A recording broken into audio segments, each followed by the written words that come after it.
और इसी बीच इस वक्त की बड़ी खबर, अखिलेश यादव कोविड पॉजिटिव पाए गए हैं। सपा प्रमुख अखिलेश यादव कोविड पॉजिटिव, बड़ी खबर इस वक्त की हम आपको बता रहे हैं। उन्होंने खुद अपने ट्विटर हैंडल पर ट्वीट कर इस बात की जानकारी दी है और ये भी बताया है कि वो घर पर इलाज ले रहे हैं, यानी कि वो होम आइसोलेशन में चले गए हैं। 2 दिन पहले संक्रमित हुए महंत गिरी से हाल ही में मिले थे।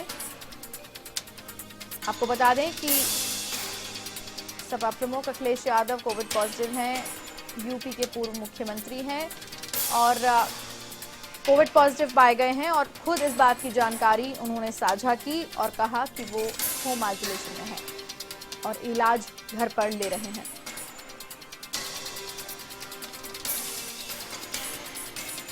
और यूपी सीएम कार्यालय के कुछ अधिकारी भी कोविड पॉजिटिव पाए गए हैं। बड़ी खबर इस वक्त की हम आपको बता रहे हैं। मुख्यमंत्री योगी आदित्यनाथ ने स्वयं को आइसोलेट कर लिया है। सीएम योगी ने ट्वीट कर जानकारी दी और बताया कि मेरे कार्यालय में कुछ अधिकारी कोविड संक्रमित पाए गए हैं और ये अधिकारी मुख्यमंत्री योगी आदित्यनाथ के संपर्क में थे।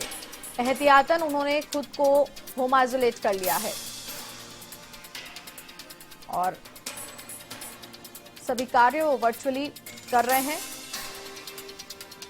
इसी खबर पर अधिक जानकारी के लिए बात करेंगे अमरीश से।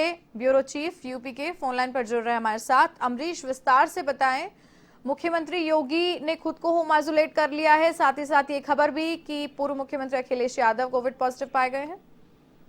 जी बिल्कुल भारती, सबसे पहले तो बताना चाहूंगा जिस तरीके से कोरोना का संक्रमण लगातार फैल रहा है और अपने आप को विस्तार कर रहा है, तो ये एक बड़ा झटका है उत्तर प्रदेश सरकार के लिए भी कि जिस तरीके से कल मुख्यमंत्री के विशेष सचिव और ओएसडी दोनों ही कोरोना संक्रमित पाए गए और उसके बाद मुख्यमंत्री योगी आदित्यनाथ ने एहतियातन खुद को भी आइसोलेट कर लिया है। ये एक बड़ी खबर थी कल तक की, क्योंकि ओएसडी और विशेष सचिव दोनों का ही काम है मुख्यमंत्री के जो भी रोजमर्रा के काम है और रोज की जो भी मीटिंग्स हैं उसके बारे में ब्रीफिंग करना। लेकिन जब ये दोनों ही अधिकारी विशेष रूप से कोरोना संक्रमित हो गए हैं तो उसके बाद मुख्यमंत्री के ऊपर काफी इफेक्ट पड़ा और उन्होंने भी खुद को आइसोलेट किया, क्योंकि वो भी इनके संपर्क में लगातार बने हुए थे। और उसके बाद ही अभी आज से 3 दिन पहले पूर्व मुख्यमंत्री अखिलेश यादव हरिद्वार मेले में स्नान करने गए थे। वहां उन्होंने मुलाकात की थी अखाड़ा परिषद के अध्यक्ष महंत नरेंद्र गिरी से, जो कि काफी दिनों से बीमार चल रहे थे। और उनसे मिलने के आधे घंटे बाद जैसे ही अखिलेश यादव निकलते हैं, खबर आती है कि महंत नरेंद्र गिरी पॉजिटिव पाए गए हैं, कोरोना पॉजिटिव। उसके बाद एहतियातन कल जब अखिलेश यादव ने अपनी जांच कराई तो आज वो भी पॉजिटिव हो गए। तो बड़ा एक असर है, जहां 11 से 12 आईएएस अधिकारी उत्तर प्रदेश के अंदर, जिसमें से 3 जिलों के डीएम भी हैं, वो कोरोना पॉजिटिव हो चुके हैं। कई मंत्री, पूर्व मंत्री, कई वर्तमान में कैबिनेट मंत्री इस वक्त उत्तर प्रदेश सरकार के कोरोना संक्रमण की चपेट में हैं।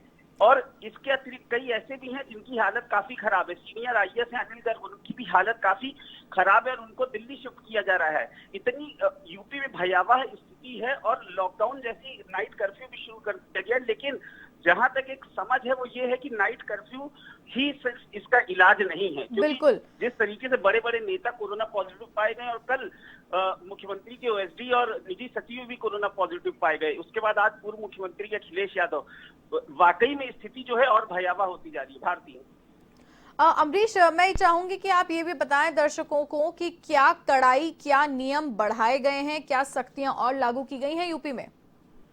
जी बिल्कुल भारती, जिस तरीके से 4 चरणों में चुनाव भी है, उत्तर प्रदेश में त्रिस्तरीय पंचायत चुनाव है जिसकी शुरुआत कल होगी। पहले चरण का चुनाव कल यानी 15 अप्रैल से शुरू हो रहा है जी। और ये 4 चरणों में होने वाला जो चुनाव है ये 15 अप्रैल, 19 अप्रैल, 26 अप्रैल और 29 अप्रैल, 4 जो तिथियां हैं वो निर्धारित की गई हैं।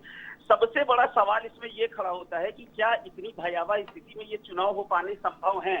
क्या एक से दूसरा व्यक्ति जो वोट डालने जाएगा, ग्रामीण क्षेत्रों में ये होने वाले पंचायत चुनाव में जो लोग वोटिंग करने जाएंगे, क्या वो इससे इफेक्ट नहीं होंगे? सबसे बड़ी बात तो ये कि धारा 144 लगी हुई है पूरे उत्तर प्रदेश में। उस धारा 144 में कैसे ये एहतियातन सरकार किस तरीके से वोटिंग कराएगी कि एक बार में 4 ही लोग जा पाएंगे, ये सबसे बड़ा सवाल है। और इसी सवाल में एक सबसे बड़ा जो सवाल खड़ा किया है वो बीजेपी के ही सांसद कौशल किशोर जी ने खड़ा किया, जब उन्होंने कल ये कह दिया साफ तौर पर, अपने ट्विटर अकाउंट से उन्होंने एक ट्वीट किया है और कहा है कि सरकार को कम से कम 1 महीने के लिए चुनाव टाल देना चाहिए। तो जब आपकी सरकार के एक वरिष्ठ सांसद ये सवाल उठाते हैं, और कल जिस तरीके से उत्तर प्रदेश के ही कैबिनेट मंत्री, कानून मंत्री ब्रजेश पाठक ने भी मुख्यमंत्री जी को ये चिट्ठी लिख के सवाल उठाया कि उत्तर प्रदेश में स्वास्थ्य सेवाएं जो हैं वो बदहाल है, खास तौर पर लखनऊ में लोगों को इलाज नहीं मिल रहा है। तो इस तरीके की स्थितियां आना, जब आपके अपने अधिकारी और आपके अपने ही पार्टी के वरिष्ठ मंत्री, सांसद इस तरीके की चीजें कर रहे हैं, तो इसका मतलब है कि वाकई स्थिति बहुत भयावह है और लोगों के ऊपर नियंत्रण करना होगा, लेकिन लोगों को खुद भी जागरूक होना होगा। फिलहाल लोग वही कर रहे हैं जो सरकार ने कहा है, जितनी छूट सरकार की तरफ से मिल रही है लोग उसी का पालन कर रहे हैं, लेकिन लोगों के ऊपर लोग और कड़ाई से तभी पालन करेंगे जब सरकार और कड़ा रूप इख्तियार करेगी। भारतीय बिल्कुल अमरीश, और ये भी आपसे जानना चाहूंगी कि इस वक्त प्रदेश में वैक्सीन की उपलब्धता पे क्या कुछ चल रहा है, क्या कोई कमी देखने को मिल रही है? और अगर बात करें जनता की, तो कितना जागरूक है, किस कदर वहां पर वैक्सीनेशन ले रहे हैं लोग? जी बिल्कुल भारती, सबसे पहली चीज तो ये कि कोरोना वैक्सीन के लिए सरकार का कहना है कि पर्याप्त मात्रा में हमारे पास वैक्सीन है। इसके अलावा सरकार का ये भी दावा है कि रोजाना 2 लाख से अधिक टेस्ट भी कराए जा रहे हैं। लेकिन सवाल यहाँ पे वैक्सीन का नहीं है। वैक्सीन लगने के बावजूद भारतीय जिस तरीके से और केसेस आए हैं, वैक्सीन लगने के बाद भी लोग कोरोना पॉजिटिव हुए हैं, उससे कहीं ना कहीं जो वैक्सीन है उसका कहीं ना कहीं एक निगेटिव असर भी लोगों के बीच में दिख रहा है। जब से वैक्सीन आई है जरूर बहुत लोगों को लाभ भी मिला है, सरकार ने भी बहुत लोगों को लाभ दिया। इसके अलावा सरकार ने तिथियां निर्धारित करके भी पत्रकार हो, वकील हो, वरिष्ठ नागरिक हो या फिर सरकारी कर्मचारी हो, स्वास्थ्य कर्मियों, चिकित्सा कर्मियों, सबको वैक्सीनेशन दिया है। लेकिन यहाँ पे समस्या ये है कि 90 लाख लोगों को वैक्सीन लगी है उत्तर प्रदेश के अंदर और आबादी है 24 करोड़। तो जब 24 करोड़ की आबादी में 90 लाख लोगों को अभी वैक्सीन मिली है, तो 23 करोड़ 10 लाख लोग जो बचे हुए हैं, उनमें से जो संक्रमित हो रहे हैं वो संख्या जो है रोजाना उत्तर प्रदेश में जिस तरीके से 15-15 हजार के करीब मरीज रोज आ रहे हैं कोरोना संक्रमण के, वो एक भयावह स्थिति है। क्योंकि अब सरकारी अस्पताल फुल हो चुके हैं, जो प्राइवेट अस्पताल हैं उनको सरकार ने टेक ओवर करना शुरू किया है कोरोना संक्रमण के लिए। तो उससे स्थिति और भयावह हो रही है कि अब इसके बाद क्या होगा। भारती जी अमरीश, तमाम जानकारी के लिए आपका बहुत बहुत धन्यवाद। हुए थे एवन संवाददाता अमरीश सिंह, फोन लाइन पर जुड़े थे हमारे साथ यूपी से, जिन्होंने ताजा हालात पर वहां की जानकारी हमारे साथ साझा की और हमारे दर्शकों को बताया कि क्या कुछ स्थिति वहां पर है, और ये भी बताया कि जो सरकार ने नियम और जो गाइडलाइंस जारी की है वो ही काफी नहीं है। जनता को खुद उन गाइडलाइन से ऊपर उठकर अपना ख्याल रखना